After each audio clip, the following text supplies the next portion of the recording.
जीत पाएगा या नहीं, ये पूरी तरह उन पर निर्भर था। इसलिए काफी लोगों ने दोस्तों और परिवार से संपर्क करना शुरू कर दिया। ग्रुप चैट्स मैसेजेस से भर गए। हर कोई अपने फेवरेट के लिए वोट जुटाने में लग गया। सेरेना और जेम्स रिवर्स का वो फैन ग्रुप जिसकी ओर सेरेना ने इशारा किया था, जो कभी एक छोटा सा ग्रुप था, अब 5 बड़े ग्रुप्स में तब्दील हो चुका था।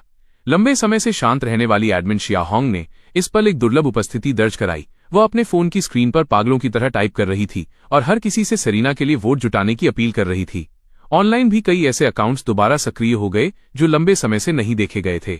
ये उस मिडिल एज ब्रिगेड के लोग थे जिन्होंने असल जिंदगी की भागदौड़ से समझौता कर लिया था। इस पल उन्हें भी बुलावा मिला था। वे किंग लू के लिए लड़ रहे थे। ये नई पीढ़ी के फैंस और पुरानी पीढ़ी के बीच की जंग थी। ये नए किंग और पुराने किंग के बीच का मुकाबला भी था। बड़ी स्क्रीन पर दोनों तरफ के रियल टाइम सपोर्ट परसेंटेज एक दूसरे के बिल्कुल करीब थे। कोई भी पीछे हटने को तैयार नहीं था और आंकड़े लगातार ऊपर चढ़ रहे थे। ये मुकाबला पिछले किसी भी कंपटीशन से कहीं ज्यादा लंबा खिंच रहा था। ऑडियंस के वोट एक टग ऑफ वॉर, रस्साकशी में बदल गए थे। दोनों पक्ष एक दूसरे का पीछा कर रहे थे। उस पल वहां मौजूद मीडिया कर्मी भी अविश्वास भरी नजरों से स्क्रीन पर बढ़ते नंबर्स को देख रहे थे। कंपटीशन से पहले उनमें से किसी ने भी अंदाजा नहीं लगाया था कि मेरी पकड़ इतनी मजबूत होगी, इतनी मजबूत कि मैं वाकई किंग लू के साथ बराबरी का मुकाबला कर सकूं। किंग की उम्र हो गई थी बेशक, लेकिन वो फिर भी एक किंग थे। उनमें से ज्यादातर ने मान लिया था कि सेरेना का मुझे गेस्ट परफॉर्मर के तौर पर चुनना एक गलती होगी, और फिर भी अभी के हालात ने उनके चेहरे पर एक जोरदार तमाचा जड़ दिया था। यह इंसान आखिर सीन में कब आया? जब उन्होंने इस पर गहराई से सोचा तो उन्हें अचानक एहसास हुआ कि किसी के नोटिस किए बिना रास्ते में कहीं न कहीं फिलहाल चाइनीज म्यूजिक वर्ल्ड में तहलका मचाने वाला हर गाना मेरे द्वारा ही बनाया गया था। इस साधारण से दिखने वाले लड़के ने चुपचाप बिना किसी शोर शराबे के चाइनीज म्यूजिक सीन के आधे इलाके पर अपना कब्जा कर लिया था। भले ही मैं इस दौरान लगातार ट्रेंडिंग चार्ट्स पर रहा था, लेकिन उसमें से ज्यादातर मेरी पर्सनल लाइफ की चीजों के बारे में था। डोमेस्टिक अब्यूज वाला मामला, वो चैलेंज वाला वाकया, इन चीजों ने मेरे सॉन्ग राइटिंग की चमक को चुपचाप ओझल कर दिया था। ये तो बस इसी पल में था कि हर किसी ने आखिरकार पीछे हटकर इसे महसूस किया। उन सब बातों को किनारे रख दें तो वे जो गाने लगातार सुन रहे थे वे मेरे ही थे। इसे भांपने वाले मीडिया आउटलेट्स एक एक करके थूक गटकने लगे। उन्हें अचानक एहसास हुआ कि चाइनीज म्यूजिक वर्ल्ड शायद एक बड़े बदलाव की दहलीज पर है। एक बार जब मेरे लिखे गए गानों को एक एल्बम में संकलित कर हैनन पर रिलीज किया जाएगा तो उसके बाद जो चार्ट्स आएंगे वे उसकी कल्पना करने की हिम्मत भी नहीं कर पा रहे थे। एक अकेले इंसान का आउटपुट पूरे चार्ट्स को साफ करने की काबिलियत रखता था। ये सोचते ही उनकी नजरें अनचाहे ही न्यू सॉन्ग स्टेज के ठीक ऊपर लगी बड़ी स्क्रीन की ओर मुड़ गईं। वे जानते थे कि एक बार सेरेना इस बार जीत गई तो इसका मतलब होगा कि एंटरटेनमेंट वर्ल्ड का नजारा वाकई इस पल से बदलने वाला है। न्यू सॉन्ग का ये सीजन इसके इतिहास में सबसे हाई प्रोफाइल था। इस पल में सिर्फ ऑडियंस ही नहीं, पूरी एंटरटेनमेंट इंडस्ट्री की आंखें यहीं टिकी थीं। शंक्षी एंटरटेनमेंट, बिन्हाई एंटरटेनमेंट, टीएनमे एंटरटेनमेंट और बिजनेस की हर छोटी बड़ी कंपनी, उनके सीनियर लीडरशिप अपने अपने बोर्डरूम में इकट्ठा हो गए थे। मीडिया ने जो बात पकड़ी थी, भला वे उसे कैसे नोटिस नहीं करते। उन्होंने इसके बारे में पहले ही एक मीटिंग की थी, लेकिन उस समय उनमें से बहुत कम लोगों ने माना था कि मैं एंटरटेनमेंट वर्ल्ड का बैलेंस बदलने के काबिल हूं। लेकिन अब चीजें अलग थीं। न्यू सॉन्ग में मैंने जिस डरावने लेवल का इन्फ्लुएंस दिखाया था, वो बिना किसी शक के उन्हें बता रहा था कि मैं पहले ही एक किंग के पावर लेवल के करीब पहुंच चुका हूं। मेरा ट्रैक रिकॉर्ड शायद अभी उतना गहरा नहीं था, लेकिन मेरी पहुंच पहले ही एक भयानक पैमाने तक बढ़ चुकी थी। एक किंग की तुलना में शायद मुझमें सिर्फ एक डिफाइनिंग मोमेंट, निर्णायक क्षण की कमी थी। चाइनीज एंटरटेनमेंट इंडस्ट्री में जब से 4 हेवनली किंग्स धीरे धीरे पीछे हटे थे, तब से किसी ने भी इस तरह के प्रभाव का इस्तेमाल नहीं किया था। मैं पहला था, और जो बात इसे लगभग हास्यास्पद बनाती थी वो ये थी कि मुझे ठीक से इंडस्ट्री का हिस्सा, इनसाइडर भी नहीं माना जा सकता था। कोई ऐसा व्यक्ति जो हमेशा इंडस्ट्री के किनारों पर मंडराता रहा और फिर भी इस तरह की पहुंच रखता था, यही बात इसे वाकई डरावनी बनाती थी। यिंग है एंटरटेनमेंट के बोर्डरूम में सीनियर एग्जीक्यूटिव्स का एक ग्रुप बड़ी स्क्रीन पर टकटकी लगाए हुए था, जहां new song competition real time में स्ट्रीम हो रहा था। इस पल कैमरा मेरी तरफ मुड़ा और डेविड यांग की शांत आंखों में एक हलचल सी हुई। उन्हें अभी भी धुंधला सा याद था कि कुछ समय पहले ही मैं अकेले शहर आया था, उनके ऑफिस में कदम रखा था और उनसे एक ऐसी चीज मांगी थी जो उस समय नामुमकिन लग रही थी, एक टॉप टियर कॉन्ट्रैक्ट। उस वक्त डेविड यांग ने मुझे केवल एक टैलेंटेड, निडर और काबिल नौजवान के रूप में देखा था जिसमें काफी संभावनाएं थीं। लेकिन उन्होंने ये उम्मीद नहीं की थी कि महज 2 महीनों में ट्रेंडिंग चार्ट्स उनके पर्सनल बैकयार्ड की तरह हो जाएंगे। जहां मर्जी हो वहां एंट्री, और पूरे चाइनीज म्यूजिक सीन पर इस आदमी ने कब्जा कर लिया था। हाल ही में वायरल होने वाला हर गाना मेरा ही था। डेविड यांग ने एक लंबी सांस ली। वे समझ नहीं पा रहे थे कि खुश हो या परेशान। एक ऊंचे पेड़ को ही तेज हवाओं का सामना करना पड़ता है। इस सब के बाद मेरे और सेरीना के लिए जिंदगी शायद आसान नहीं होने वाली थी। यहां तक कि उनकी अपनी कंपनी के अंदर भी कुछ विरोधी आवाजें उठने लगी थीं। हिस्सेदारी तो सीमित थी। अगर वो सब कुछ खुद खाना चाहता था तो बाकी सबके लिए क्या बचता। डेविड यांग की नजरें घूमी। उन्होंने बड़ी स्क्रीन को देखा। उनकी उंगलियां बिना सोचे टेबल की सतह को थपथपा रही थीं। बोर्डरूम में डेविड यांग से भी ज्यादा उलझी हुई मानसिक स्थिति में कोई और नहीं बल्कि नीचे बैठी एंजेला थी। वही शांत और सलीकेदार युवती। अब उसे देखकर ऐसा लग रहा था जैसे उसने अपनी वो धार थोड़ी खो दी है। उसने बड़ी स्क्रीन पर मुझे देखा। उसकी नजर में एक जटिल भावना थी। पिछली बार फोन पर हुई बात के बाद से एंजेला ने मुझसे दोबारा संपर्क नहीं किया था, क्योंकि वो समझदार थी। उसने फोन पर मेरी आवाज में उस जानबूझकर बनाई गई दूरी को भांप लिया था। इस दौरान उसने अपनी भावनाओं को भी समझना शुरू कर दिया था। उसने खुद से ये स्वीकार किया कि उसके मन में मेरे लिए कुछ प्रशंसा और लगाव था। शायद इसकी शुरुआत पहली बार मुझसे मिलने पर हुई थी। शायद तब जब मैंने गाया था, ऑफिस में बस साधारण बने रहो। वो पक्का नहीं कह सकती थी कि कब मैंने उसके दिल में हलचल पैदा की। इतना टैलेंटेड और इतना सच्चा इंसान उसकी तरफ खींचे चले जाना मुश्किल नहीं था। वो भी कोई अपवाद नहीं थी। लेकिन वो ये भी जानती थी कि मैं केवल सेरीना का हूं। इसलिए उसने मुझे कभी परेशान नहीं किया और जानबूझकर मुझसे जुड़ी खबरों से दूरी बनाए रखी। अब मुझे दोबारा देखकर मैं पहले से कहीं ज्यादा चमकदार और प्रभावशाली लग रहा था। मेरे और सेरीना के बीच का कनेक्शन भी पहले से कहीं ज्यादा गहरा था। एंजेला ने अपना सिर झुकाया और एक शांत, कड़वाहट भरी मुस्कान दी। उसमें दोबारा देखने की हिम्मत नहीं थी। उसे ये भी नहीं पता था कि क्यों उसे किसी ऐसे व्यक्ति के लिए भावनाएं विकसित हो गईं जिसका पहले से ही परिवार है। वो बस इतना कह सकती थी कि भावनाएं बिना किसी चेतावनी के पैदा होती हैं और एक बार शुरू हो जाएं तो गहरी होती चली जाती हैं। इस पल यिंग है की तरह शांक्सी एंटरटेनमेंट ने भी अपने सभी सीनियर लीडरशिप को बोर्डरूम में इकट्ठा किया था। टेबल के हेड पर शांक्सी एंटरटेनमेंट के चेयरमैन टिएनशिनी बैठे थे। यिंग है के बोर्डरूम के गंभीर माहौल के मुकाबले शांक्सी एंटरटेनमेंट का मूड काफी रिलैक्स था। यहां तक कि टिएनशिनी के चेहरे के गाल उनकी हंसी के साथ कांप रहे थे। टिएनशिनी हंसते हुए बोले, एक हाथ उठाकर अपनी नाक पर टिके सुनहरे फ्रेम वाले गोल चश्मे को ठीक किया।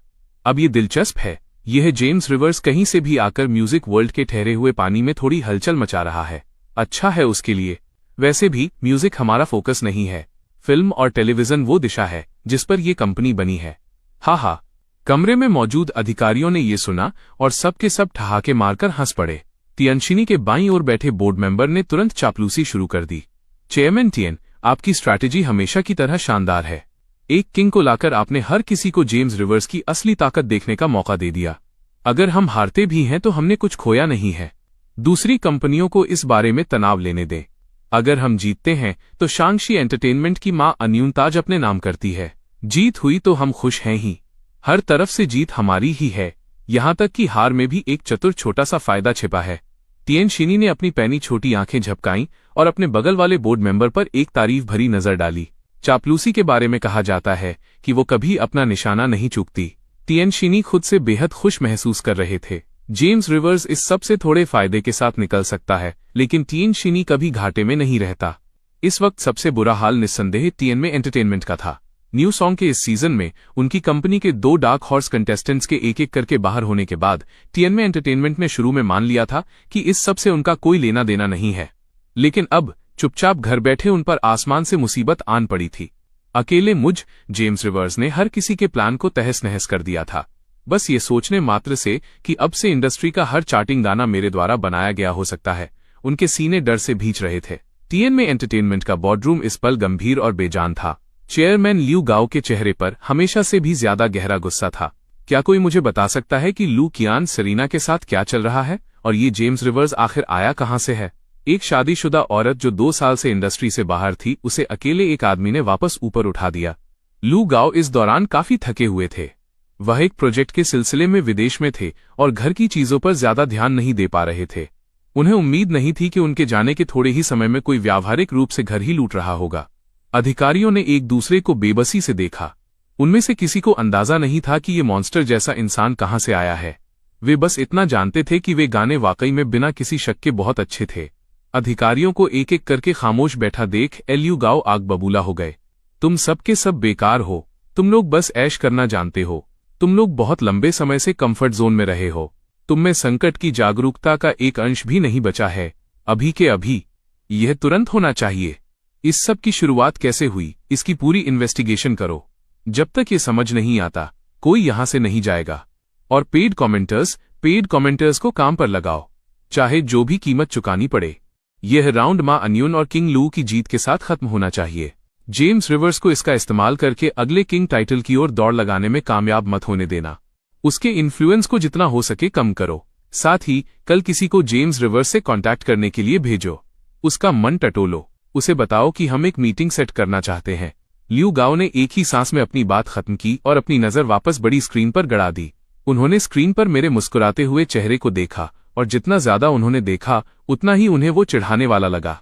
बिग थ्री के अलावा जो विभिन्न छोटी और मध्यम स्तर की एंटरटेनमेंट कंपनियां भी इस पल अपनी चालें चल रही थीं। कुछ ने सद्भावना के साथ मेरी ओर बढ़ने का फैसला किया और दोस्ती के संकेत दिए। वहीं यिंग है एंटरटेनमेंट जैसी अन्य कंपनियों ने मेरे पूरी तरह से शिखर पर पहुंचने से पहले ही मेरी रफ्तार को कुचलने की कोशिश की।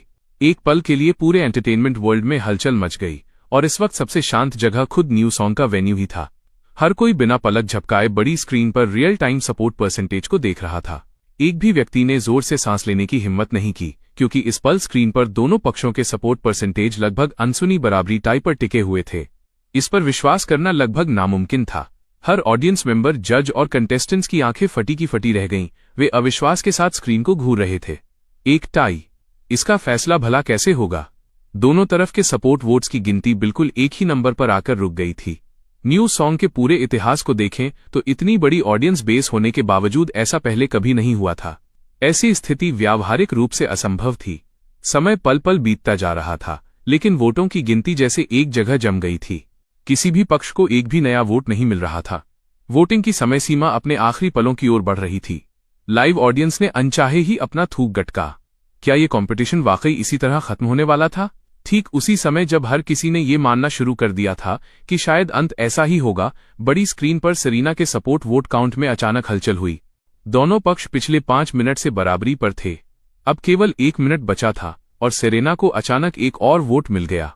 उस पल पूरे वेन्यू में सामूहिक रूप से सबकी सांसें रुक गईं। दिल की धड़कनें किसी रोलर कोस्टर की सवारी जैसी थीं, जो सीधे सबकी गर्दन तक पहुंच गई थीं। तनाव अपने चरम पर था। क्या सेरेना वाकई जीतने वाली थी? बड़ी स्क्रीन पर काउंटडाउन शुरू हो चुका था। 60, 59, 58। उस पल चाहे लाइव ऑडियंस हो या लाइव स्ट्रीम के व्यूअर्स, हर कोई स्क्रीन के नंबरों के साथ सुर मिलाकर गिनती करने से खुद को नहीं रोक पाया। वो तनाव और उत्साह बिजली की तरह दौड़ रहा था। क्या मैं वाकई आज रात एक वेटरन किंग के खिलाफ उलटफेर वाली जीत हासिल कर पाऊंगा? इस तरह की कमबैक स्टोरी ही तो है जिसे ज्यादातर लोग सबसे ज्यादा पसंद करते हैं। इस मोड़ पर कंपटीशन का अब सेरेना और मां अन्यून से जैसे कोई लेना देना ही नहीं रह गया था। हर कोई बस ये जानना चाहता था कि क्या मेरी लोकप्रियता किंग लू से आगे निकल गई है। और ठीक उसी समय जब हर कोई जोश में था और काउंटडाउन 40 पर पहुंचा, मां अन्यून के सपोर्ट वोटों की गिनती में अचानक एक उछाल आया। वेन्यू में एक और सिसकी गूंज उठी। फिर से मुकाबला बराबर हो गया था। लेकिन इसके बाद जो हुआ उसने सबकी उम्मीदों को पीछे छोड़ दिया। मां अन्यून के वोटों की गिनती में आए उस उछाल के बाद वो रुका नहीं। कुछ ही सेकंड्स के अंदर इसमें फिर से उछाल आया। एक स्थिर और साफ दिखाई देने वाली रफ्तार से 2 और वोट बढ़ गए। इस साफ तौर पर असामान्य घटनाक्रम ने वेन्यू में मौजूद हर व्यक्ति की भौहें चढ़ा दी। जो कोई भी ये वोट डाल रहा था वो सैन्य सटीकता, मिलिट्री प्रिसिजन के साथ काम कर रहा था। यह ऐसी चीज नहीं थी जिसे साधारण फैंस अंजाम दे सकें। वोटों की गिनती का इस तरह प्रोफेशनल और एक समान रफ्तार से बढ़ना बिल्कुल किसी असेंबली लाइन के काम जैसा लग रहा था। इसे देखकर हर किसी के मन में बेचैनी होने लगी। ऑडियंस अभी तक पूरी तरह समझ नहीं पाई थी कि क्या हो रहा है, लेकिन जजों, स्टेज पर मौजूद कंटेस्टेंट्स और बैकस्टेज से देख रहे रेन चाओ को उस पल सब साफ समझ आ गया। किसी ने पेड वोट मैनिपुलेटर्स, वोट खरीदने वाले को काम पर लगाया था। रेन चाओ ने अपनी मुट्ठी भींच ली। ये दूसरी बार था। दूसरी बार किसी ने उनके प्रोग्राम में हेराफेरी करने की कोशिश की थी। और सबसे बुरा हिस्सा ये था कि वो इस बारे में कुछ नहीं कर सकते थे। इस सीजन में जब उन्होंने कंटेस्टेंट्स को इनवाइट किया था तो कई ऐसी खामियां जो पहले कभी सामने नहीं आई थीं, अब दिखने लगी थीं। उन्होंने हर कंपनी के साथ एग्रीमेंट साइन किया था कि कोई वोट मैनिपुलेशन नहीं होगा, लेकिन अब कोई खुलेआम ऐसा कर रहा था। रेन चाओ जानते थे कि ये शंक्षी एंटरटेनमेंट नहीं हो सकता। कॉन्ट्रैक्ट तोड़ने की पेनल्टी उस फायदे से कहीं ज्यादा थी जो मां अन्यून के जीतने से मिल सकता था। और इसके अलावा ये तो फिनाले का सिर्फ दूसरा राउंड था। चैंपियनशिप कौन जीतेगा ये अभी तय नहीं था। यिंग है एंटरटेनमेंट की संभावना और भी कम थी क्योंकि सेरेना उनकी अपनी कंटेस्टेंट थी। अब बचे टीएनमी एंटरटेनमेंट और वे छोटी मध्यम दर्जे की एंटरटेनमेंट कंपनियां। रेन चाओ तुरंत उनका गणित समझ गए। कुछ लोग ऐसे थे जो बस मुझे ऊपर उठते हुए नहीं देखना चाहते थे। भले ही रेन चाओ अब समझ चुके थे कि क्या हो रहा है, वे बेबस थे। वे सिर्फ एक डायरेक्टर थे। इन कंपनियों पर उनका कोई बस नहीं था। यहां तक कि उनके पीछे खड़ी कंपनी भी इतने सारे प्रतिस्पर्धी समूहों के खिलाफ नहीं टिक सकती थी। ये एंटरटेनमेंट वर्ल्ड था। ये लानत भरा एंटरटेनमेंट वर्ल्ड वाकई सुधार के परे था।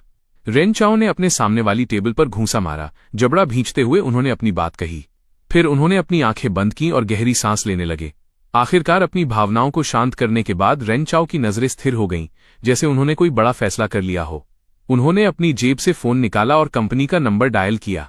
स्टेज पर सामने की ओर ऑडियंस वोट के फाइनल नतीजे आ चुके थे।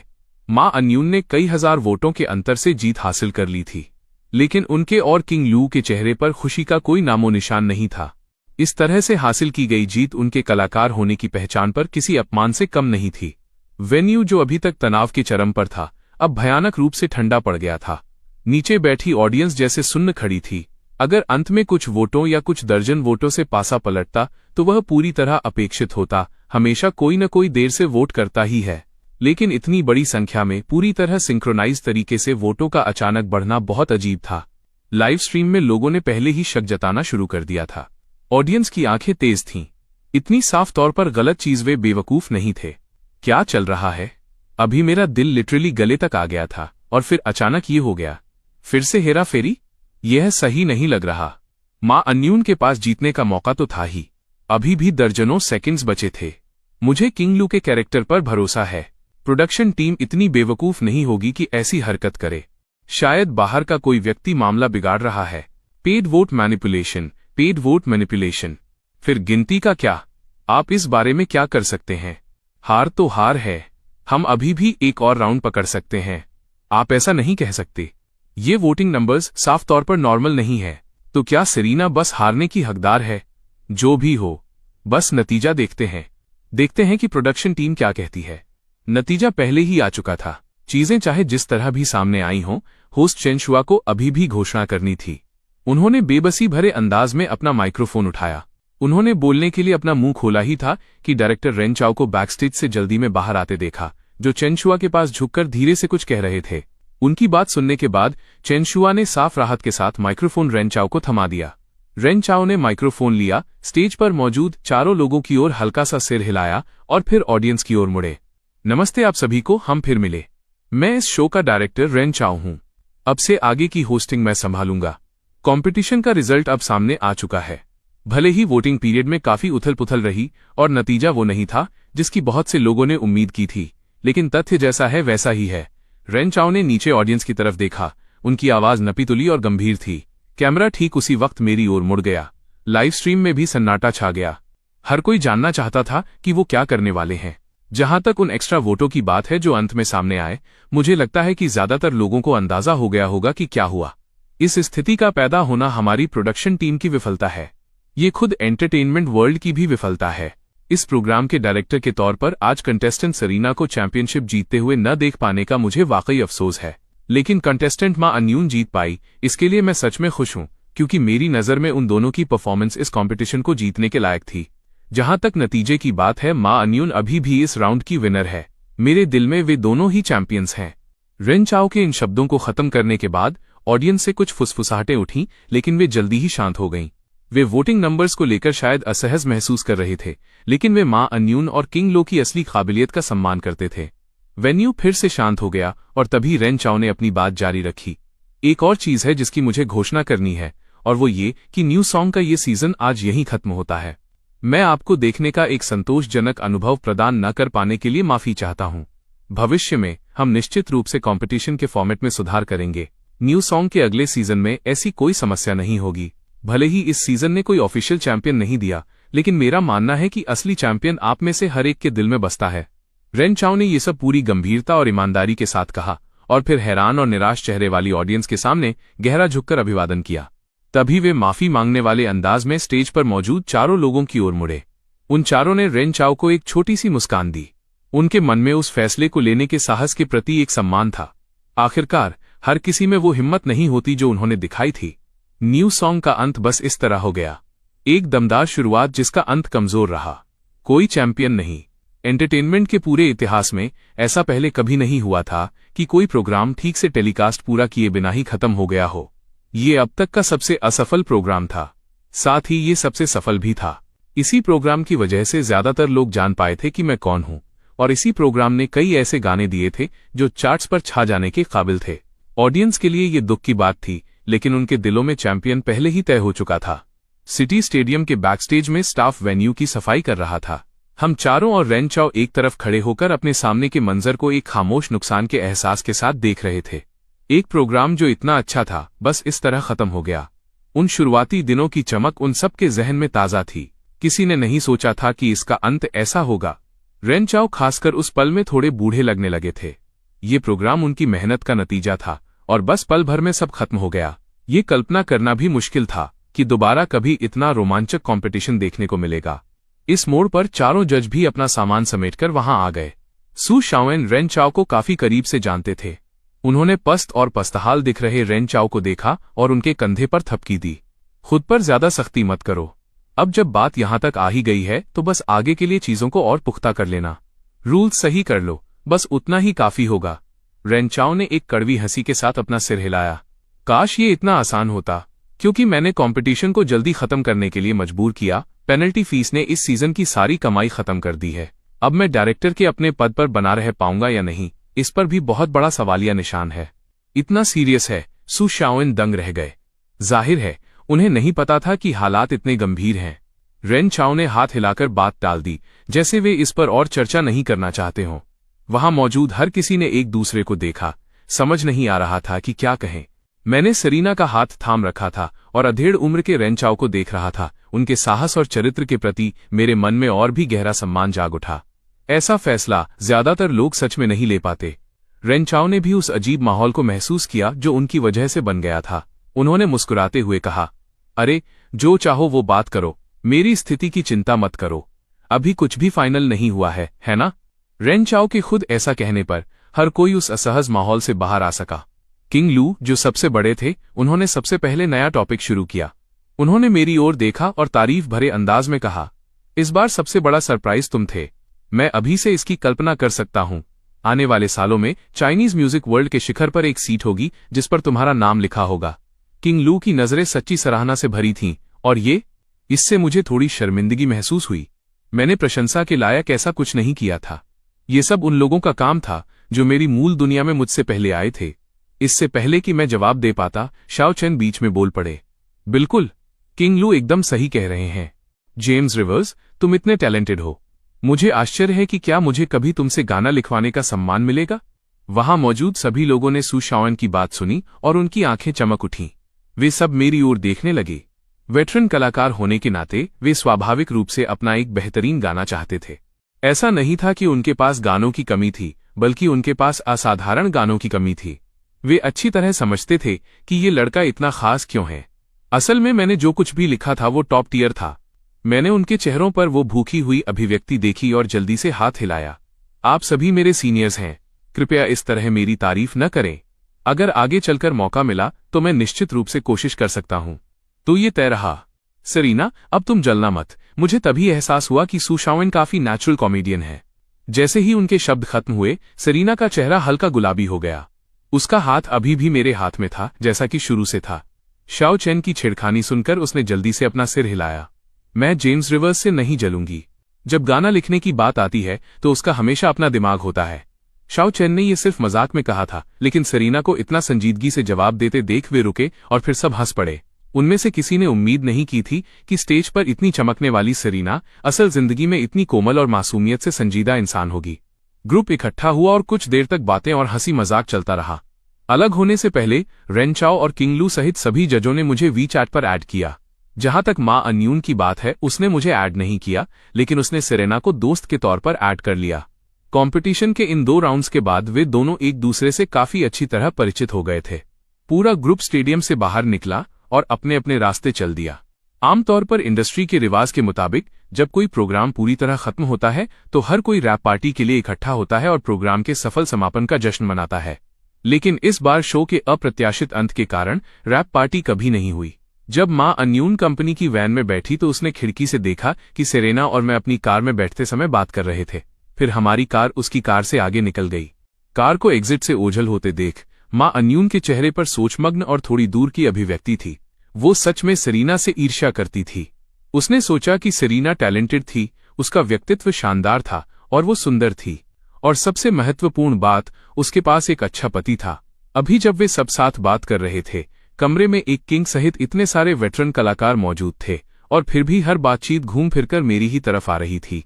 वो और सेरीना दोनों एक ही कंपटीशन के कंटेस्टेंट्स थे, लेकिन साफ तौर पर वे दोनों अब एक ही लेवल पर नहीं थे। इसकी वजह ये थी कि सेरीना के पास मैं था